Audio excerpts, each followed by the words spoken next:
Bienvenidos a Filosofía en tiempos de no filosofía, un espacio de reflexión profunda sobre el pensamiento filosófico. En la actualidad, un programa dirigido por Filosofía Tierra.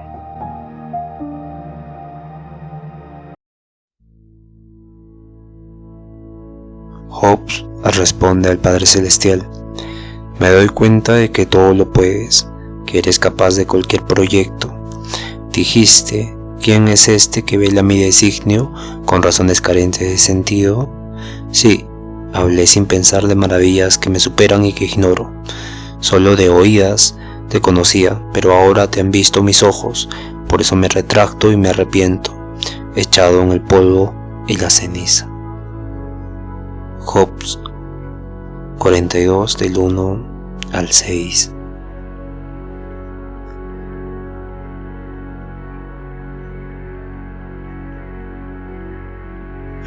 Bienvenidos al episodio 398, mi nombre es Marco Antonio y estamos en el día 29 de la crítica de la razón pura. Hoy nos toca hablar del segundo libro, que es de la dialéctica trascendental. Entonces, vemos que ya está acabando el mes y vamos a hacerlo de forma más rápida, más sintética, más precisa para abordar el menor tiempo posible porque queremos tratar otros libros más. Entendiendo esto, vamos a pasar con la lectura del libro Inferencias de la dialéctica de la razón pura.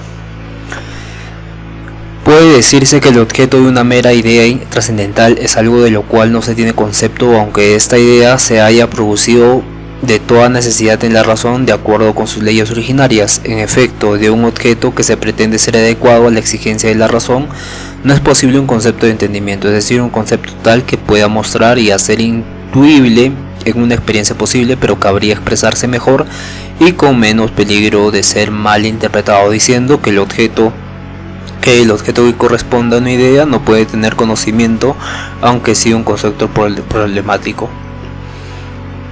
Pues bien, por lo menos la realidad trascendental, que es subjetiva de los conceptos puros de la razón, se funda en que somos conducidos a tales ideas por un raciocinio necesario. Por consiguiente, habrá raciocinios que no contengan premisas empíricas y mediante ellos de algo que conocemos podemos inferir otra cosa de la cual no tenemos concepto alguno y la cual, no obstante, gracias a una ilusión inevitable, damos realidad objetiva. Por consiguiente, por su resultado, esos raciocinios deben llamarse más bien sofismas que raciocinios, aunque cuando por su origen podrían llevar perfectamente este último nombre, pues no ha sido fingido ni surgieron causalmente, sino que provienen de la naturaleza de la razón. Son sofisticaciones no de los nombres, sino de la razón pura misma, y ni el más sabio de todos los hombres podría desprenderse de ellas, y si bien es verdad que tal vez con mucho esfuerzo puede evitar el error, jamás se desprendería de la ilusión que incesantemente lo acosa y lo engaña. Por lo tanto, solo hay tres clases de estos raciocinios dialécticos, tantas como las ideas a que van a parar sus conclusiones. En el raciocinio de la primera clase, del concepto trascendental de sujeto, que no contiene nada múltiple, infiero la absoluta unidad de este sujeto mismo, del cual de este modo no tengo concepto alguno. Daré el nombre de paralogismo trascendental a este raciocinio dialéctico. A la segunda clase de raciocinios dialécticos, está dispuesta sobre el concepto trascendental de la totalidad absoluta de la serie de las condiciones para un fenómeno dado, y del hecho de que tengo siempre un concepto contradictorio de la absoluta unidad sintética de la serie en una parte, infiero la exactitud de la unidad opuesta, a pesar de que esta no tengo concepto alguno, Denominaré antinomia de la razón pura el estado de la razón en estos raciocinios dialécticos. Por último, por la tercera clase de raciocinios dialécticos de la totalidad de las condiciones para pensar objetos que pueden darse, me infiero la absoluta unidad sintética de todas las condiciones de la posibilidad de las cosas, es decir, de cosas que no conozco por su mero concepto trascendental. Infiero un ser de todos los seres que, aunque conozco menos por un concepto trascendental y de cuya absoluta necesidad no puedo hacerme concepto trascendental y de cuya absoluta necesidad no puedo hacerme concepto alguno, denominaré ideal de la razón pura de este raciocinio dialéctico. Bien, entonces vemos que es denso, pero vamos a sintetizarlo. Lo que Kant está diciendo, hay que tener claro, como un repaso muy general y muy breve, que este segundo libro, que es la dialéctica trascendental, ya nos estaba hablando en el primer libro, en la doctrina trascendental de los elementos, porque recordemos que la doctrina trascendental de los elementos se divide en sensibilidad, en estética trascendental y lógica trascendental, pero en la segunda parte de la doctrina trascendental de los elementos está la analítica trascendental, y la analítica trascendental tiene una relación con la dialéctica trascendental. Bien, vamos a aclarar esto, ¿no? En el primer libro tocamos la doctrina trascendental de los elementos, la doctrina trascendental del método, que corresponde a la lógica trascendental, o sea, la analítica trascendental, y que este segundo libro, que es la dialéctica trascendental, es la continuación de la analítica trascendental.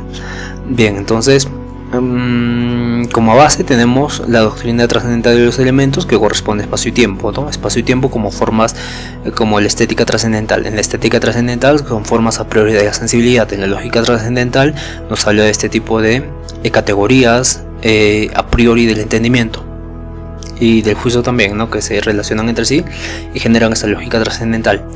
Y luego está la doctrina del método, que es exactamente cómo la razón funciona, básicamente. Entonces, primero hace la diferencia en la analítica trascendental de qué es el entendimiento y de qué es la razón. Entonces, va a estudiar el entendimiento primero en la analítica trascendental, donde el entendimiento conoce legítimamente los fenómenos, pero conoce mediante las categorías. Y en la dialéctica trascendental ya habla más bien de los abusos de la razón pura, cuando intenta ir más allá de toda experiencia posible. Entonces, si no hay experiencia, no hay conocimiento, dice Kant. Entonces se generan así ilusiones trascendentales mediante los juicios sintéticos a priori y mediante esta propia naturaleza de la razón, ¿no? Y en este segundo libro estamos tratando eso, ¿no? Estamos tratando la dialéctica trascendental, o sea, los abusos de la razón pura.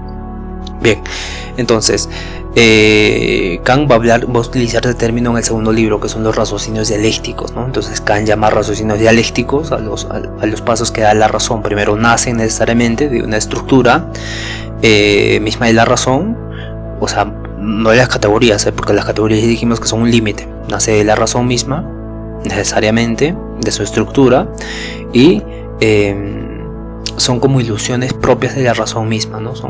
Ella misma genera ilusiones, porque recordemos que la razón tenía este uso especulativo y este uso práctico. El uso práctico servía para hablar de moral, para libertad perfecta y demás, y que se podía hacer realidad, pero el uso especulativo también tenía este uso de tratar de conocer ir más allá de la incondicionalidad, ¿no? De los incondicionados. En este sentido, claro, dan lugar a conceptos que no pueden verificarse por la experiencia, no pueden verificarse en la experiencia, como Dios, inmortalidad y alma, ¿no? Aquí hay que hacer un tipo de énfasis, porque Kant menciona que nos falta una intuición, ¿no? Él denomina una capacidad intuitiva para conocer aquello, pero no podemos, porque no tenemos esta capacidad intuitiva.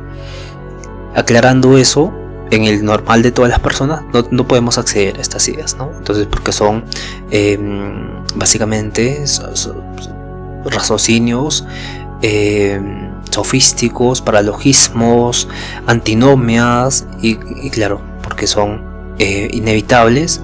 El filósofo más sabio no puede librarse de estas preguntas, ¿no? Siempre el filósofo, innatamente, cualquier persona que reflexiona sobre su vida, sobre las cosas que está viviendo, tiene un tipo de conciencia de preguntar estas cosas, ¿no? De poner en duda aquellas verdades inmensas como Dios, inmortalidad, si tenemos un alma y demás. Entonces solo puede el filósofo o esta persona que reflexiona reconocer su carácter ilusorio, ¿no? Tengo este carácter ilusorio de hablar sobre este tipo de conocimiento que no proviene de la experiencia.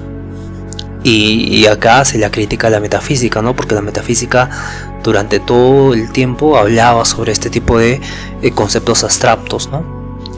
Pero claro, acá hay algo muy interesante que no analiza Kant, ¿no? Que es la indeterminación de la experiencia, es la indeterminación de la subjetividad.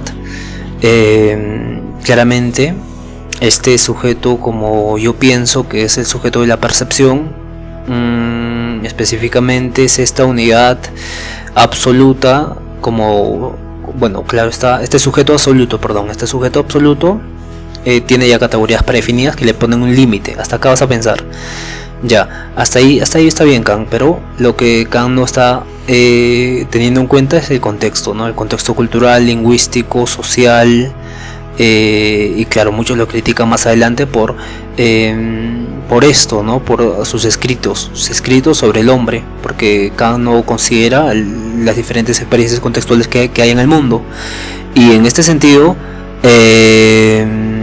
llega a un tipo de no solitismo, sino un tipo de eurocentrismo, podemos decir. Claro, la indeterminación de la experiencia subjetiva es lo que no analiza Kant en el sujeto absoluto, en el sujeto de la percepción, en la unidad sintética de percepción, que es el yo pienso. Y en este sentido, la experiencia puede ser diferente, ¿no? Podamos tener experiencias sobrenaturales, y claro, al ser esto algo que conlleva un tipo de experiencia y conocimiento, pero se mantiene en esta unidad sintética, de este sujeto absoluto, esta unidad sintética de percepción.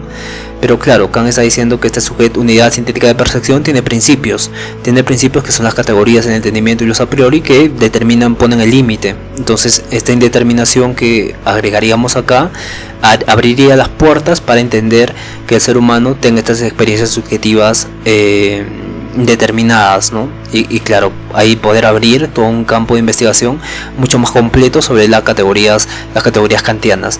Pero volviendo a la obra de Kant, que acá claramente es algo, un aporte muy interesante, pero tenemos que entender que Kant detecta que hay tres tipos de raciocinios dialécticos.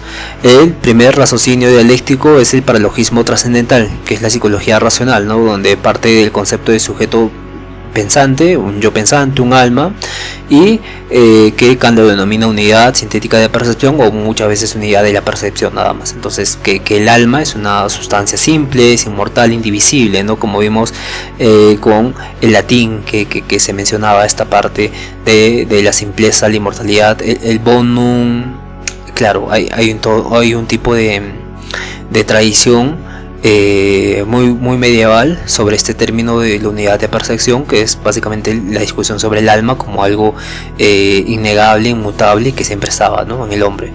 Entonces, pero este sujeto no puede ser conocido empíricamente, solo tengo un concepto vacío. Entonces ese concepto vacío creo que es el alma. Entonces para Kant, al ser vacío, al no tener una experiencia, genera una ilusión de creer que puedo conocer el alma como una sustancia real, ¿no? Para Kant es esto importante, porque la psicología racional se estaba fomentando, ¿no? Se estaba desarrollando, pero claro, no a nivel científico como lo tenemos ahora, porque a nivel científico como lo tenemos ahora se hace en el siglo XIX, XVIII, XIX aprox.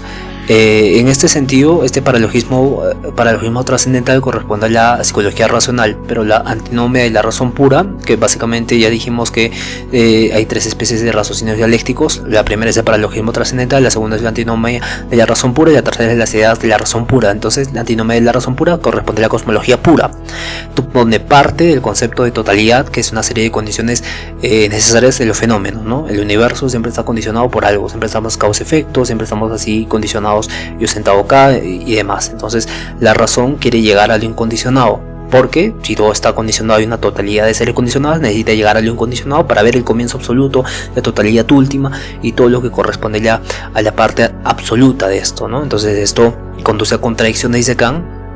Y acá entra la dialéctica de Kant, donde dice antítesis, tesis y antítesis, que igualmente pueden ser demostrables. Entonces el mundo tiene un comienzo en el tiempo. Claramente, tesis. El mundo no tiene un comienzo, antítesis. Y claro, cuando decimos el mundo está compuesto por partes simples, podemos decir también que no existen partes simples. O cuando decimos existe causalidad libre, y podemos decir nosotros todo ocurre por leyes naturales.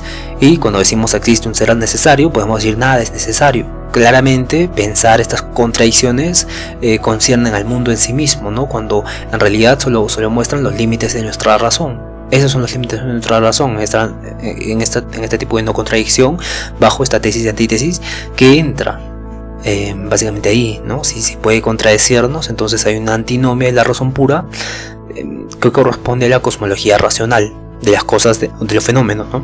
Una serie de condiciones de los fenómenos que es el universo. Entonces pensar estas contradicciones van a ser siempre innatas en la razón, por eso las denomina antinomias de la razón pura. Y claro, eso correspondiente a la segunda especie de raciocinio dialéctico, que corresponde a la antinomia de la razón pura. La primera es el paralogismo trascendental, que corresponde al sujeto absoluto, o también se denomina la psicología racional. Luego también tenemos el tercer tipo de raciocinio dialéctico, que es la idea de la razón pura, que es la teología racional, donde la razón siempre va a partir de esta unidad absoluta de todas las condiciones posibles, donde todo necesita una posibilidad de que exista condicionados, pero necesitamos algo que una todo esto, ¿no? Algo que sea el sustento de todas las condiciones necesarias para que tengan posibilidad de existir. Entonces acá infiere un ser supremo que es Dios como el fundamento de toda posibilidad.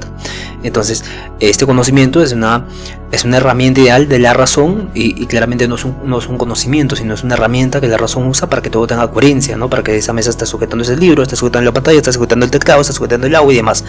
En ese sentido, la ilusión constituye en concluir que existe realmente un ser supremo a partir del cual surge la idea trascendental de totalidad, ¿no? de posibilidad de todo condicionamiento, ¿no? De una unidad absoluta de todas las condiciones posibles que puedan haber. Y bien, entonces estos tres raciocinios dialécticos son importantes para entender las ideas trascendentales que nos va a hablar más adelante, que corresponde al alma, inmortalidad y Dios, ¿no? Inmortalidad que corresponde a alma, después está mundo, que corresponde a la cosmología, y luego está Dios, que corresponde a la teología racional. Entonces en este segundo libro va a desarrollar esto: por qué es así, cómo es así, por qué ocurre esto, y claro, va a profundizar precisamente en este uso de la razón especulativa, ¿no? Porque la razón especulativa va a buscar siempre lo incondicionado, como dijimos antes, ¿no? Pero la razón práctica va a agarrar ese incondicionado y lo va a llevar a la realidad.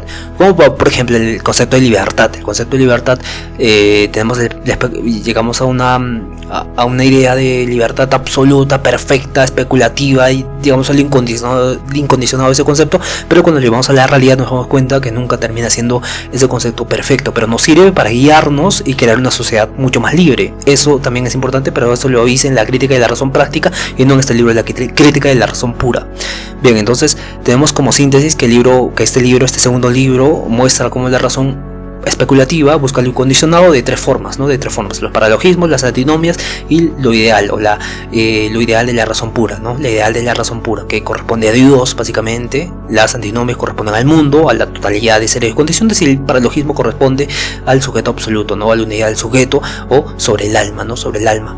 En este caso, estos raciocinios no nos van a dar un conocimiento objetivo, porque dijimos que es especulativo y porque necesita de experiencia para que sea objetivo, y claramente son problemáticos, ¿no? Porque entran en contradicción y no pueden verificarse mediante la experiencia. Entonces la crítica de la razón pura en este libro va a reconocer, nos sirve para reconocer, desactivar estas ilusiones, delimitar el uso legítimo de la razón. Entonces sirve para guiarnos un poco, guiar a la razón hacia conocimientos más fidedignos, más precisos, por así mencionarlo, ¿no? Pero ya dijimos antes sobre la indeterminación, que también es fundamental para que tenga sentido la teoría cuántica, en este caso, que ya es un paradigma nuevo de la ciencia que se está abriendo, ¿no? Y claramente, al ser un paradigma nuevo de la ciencia, corresponde a una nueva forma de pensar sobre esta crítica de la razón pura y sobre toda la tradición filosófica que corresponde al constructivismo, que está tratando de resolver Kant, resolviendo el problema de los empiristas y los racionalistas, ¿no? O idealistas también. Entonces nos vemos el día de mañana ya con la primera sección, que es los paralogismos de la razón pura, o sea, la primera sobre el alma, la unidad del sujeto y la psicología racional, ¿no? Bien, entonces nos vemos el día de mañana. Cuídense todos. Conózcanse a sí mismos, también tengan mucha fe y por favor sean felices, y no se olviden de revisar sus textos de desarrollo personal, sea la Biblia, sea cualquier texto, ¿no? Que les mejore como personas. Bien, hasta el día de mañana. Cuídense todos.